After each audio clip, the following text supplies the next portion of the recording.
Welcome back to Patch News. We're glad to have you here.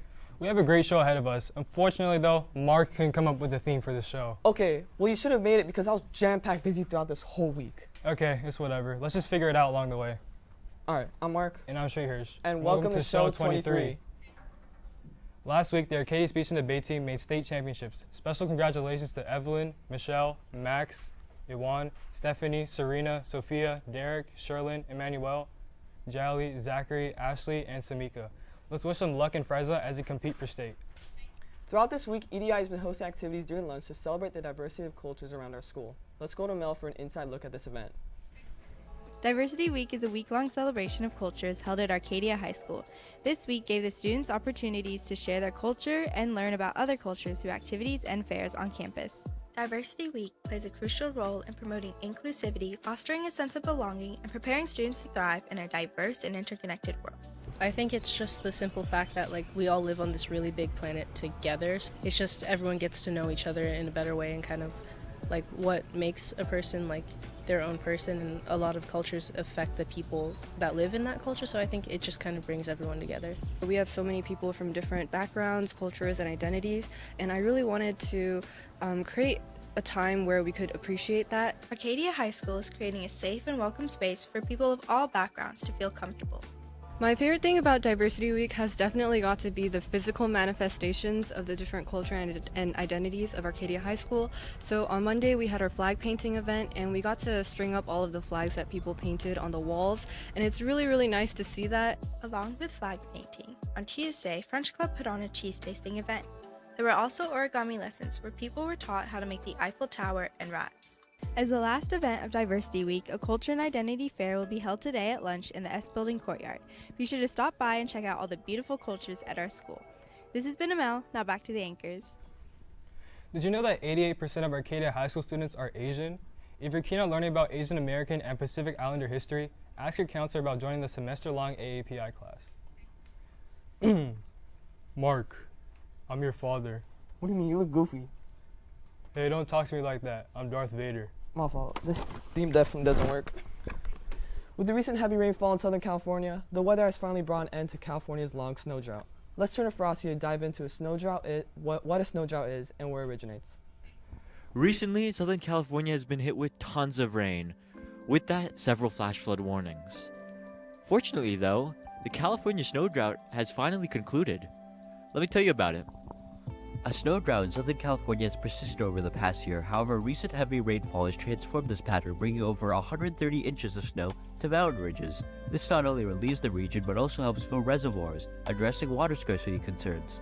A local business owner in Camp Crystal Lake can provide insights into the impact of this change on the lives of community members. Sometimes just to walk from there to my shed, sometimes I couldn't get through the doors. I have to make a little steps to the doors. It's too much snow. Wow, it's crazy to think that the snow drought has been going on for such a long time, and it's finally concluded. And with this gloomy weather, at least it means more skiing. Back to the warm anchors in the studio. If you're anything like me, 6'2", handsome and charming, your feet get colder easily. No worries, Link Crew is selling socks for only $5. Buy them from any Link Crew leader anytime between March 4th to the 15th. Well, this theme has definitely changed the pace. Mark, you look so fine right now. You look like a snack. What are you going to do, eat me? I don't know, maybe. Maybe not. All right, maybe not this theme. Creativity at this school knows no boundaries. This week, students were able to explore the variety of visual art classes that our school has to offer. Let's head to Megan for a recap on Art Week. Thanks, anchors. This week, each of our visual arts classes hosted an open house inviting students to explore the diverse curriculum available to those with an interest in creative arts. Liveliness filled the air as students were able to converse with one another while sharing the joy of art.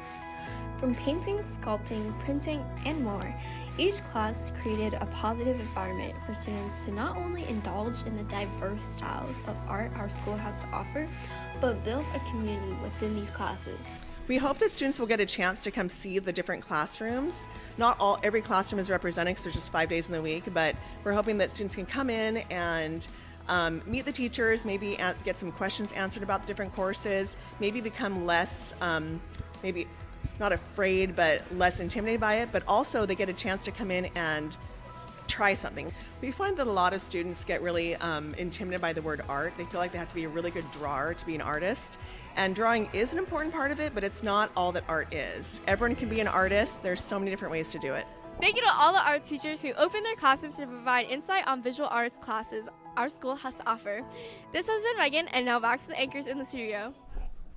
ASB is opening up the spring elections. If you're eager to step up and lead in our school, head over to the lecture hall right after school today to learn more about this opportunity and throw your hat in the ring. Yeah, throw that hat in the ring like I'm gonna throw you in jail. Calm down. What's my verdict, and are we seriously doing a court theme? I'll be nice because we have to continue the show. So you're let off just like how Brooke got let off in Legally Blonde. Speaking of Legally Blonde, everyone knows that Arcadia Stage puts on the best spring musicals every year. But what is really going on behind the scenes? Let's head to Grace to get to know more about the cast and the production of Legally Blonde, the musical. Thanks, anchors. Last week, Reena gave you the behind the scenes on stagecraft and the set of Legally Blonde. This week, I'll be giving you the behind the scenes on the performers that bring the stage to life. Auditions for Legally Blonde were held back in November, an extensive process that lasted for 1 week. We have to watch the musical, and we get sides, and sides are like little snippets of the character, so they want to see you read as the character and really show your version of the character. I have never been cast as anything ever in my entire life here. It's very demanding and very hard, but I'm very grateful for the opportunity since it's my last show as a senior. Once everyone was assigned their roles, the cast took 1.5 months to learn all the songs from the musical. Once the performers learn all of the music, they work with me as the director as well as the choreographer in the staging of the pieces. So there are certain dance numbers that the choreographer takes and certain movement pieces as well as all the acting pieces that I work with. After staging and blocking every number, the most rigorous period of the spring musical season begins, Tech Week. That tech process is putting everything together for the first time, how all the elements work together before we get into full runs. Legally Blonde is so much more than performance on a stage. The musical emulates the message of empowerment and being true to yourself.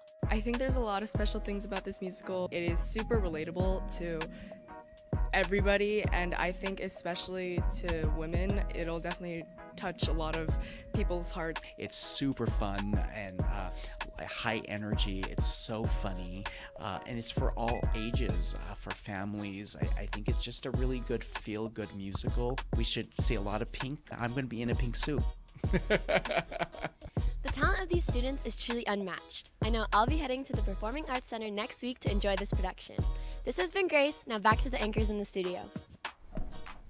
If you're passionate about building robots or just interested in exploring the field of engineering, make sure to fill out the interest form down below to receive info on how you can take part in this team and class. Yo, it's getting rough in here. We need backup now. I think you're right. What do we do? APN needs your help. Uncle Sonny, tell them how they can help. Hey, yeah you, ask yourself this. Are you creative and would like to express yourself? Would you like to meet new and interesting people? Do you want to be all the way up here? If so, you're in luck because we do all that here at APN and we're currently recruiting for next year.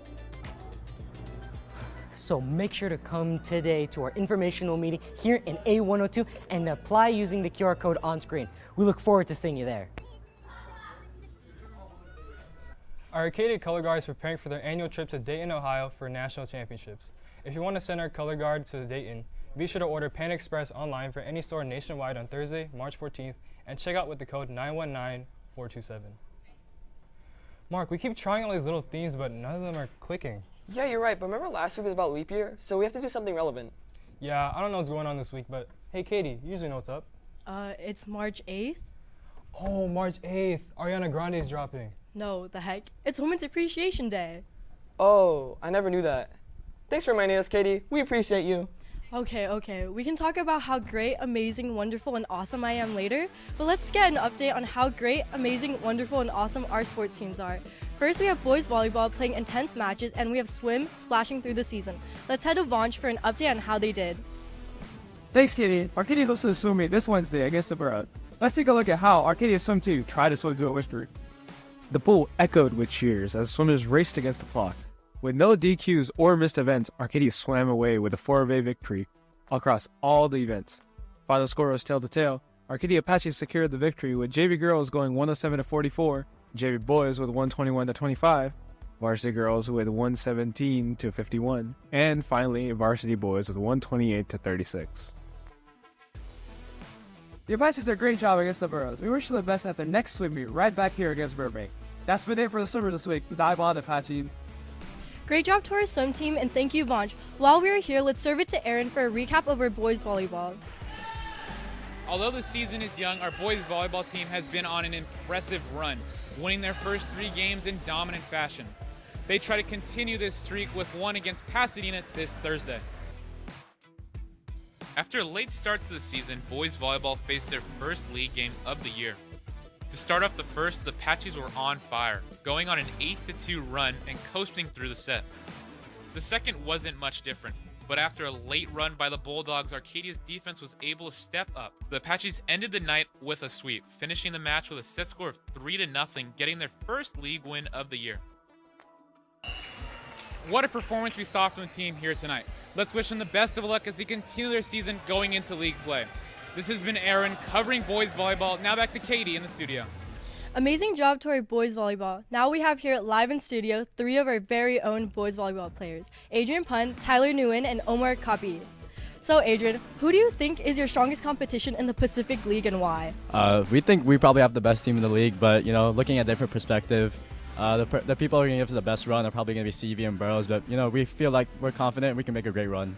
Great to hear. Tyler, what is your guys' mindset in order to do your best this season? Our mindset's probably to focus on ourselves and focus on our side of the court. And we're trying to bring the energy on the court and on the bench, and hopefully Omar can help with both of those. That's awesome. Omar, how does it feel knowing that this will be your last year playing? I feel a little sad, but I'm just trying to live in the moment right now and just appreciate what's going on. Thank you. Thank you for your hard work, and best of luck to you and the rest of your season. But before we end it, let's do a recap of this week's sports. Looking at Tuesday, the Apache baseball team won against Pasadena with a score of 4-1. Also on Tuesday, boys tennis beat Pasadena with a final score of 17-1. Wednesday's slate included badminton winning at Lakewood with a score of 20-1. Boys volleyball also beating San Marino in a thriller, finishing with a score of 3-2. Finally, let's look at our Apaches performance yesterday at the Angel Stadium. The Apaches played Damien High School and won with a score of 3-1. Great job to all of our sports this week. This has been Katie, and now back to the Uncle Anchors. Thanks, Katie. We appreciate you. Shrihersh, I think I finally know what we should do as our theme. Yeah, it has to be Women's Appreciation. This show goes out to all the grandmothers, mothers, aunts, sisters, daughters, and all women figures out there. You brought life to all of us and are the reason why we are the people we are today. It was good to anchor with you, Shrihersh, but let's wrap this show up so I can remind my mom that I love her. Okay. Follow us at the socials down below to continue supporting our show. This has been Mark and Shrihersh. See you next time.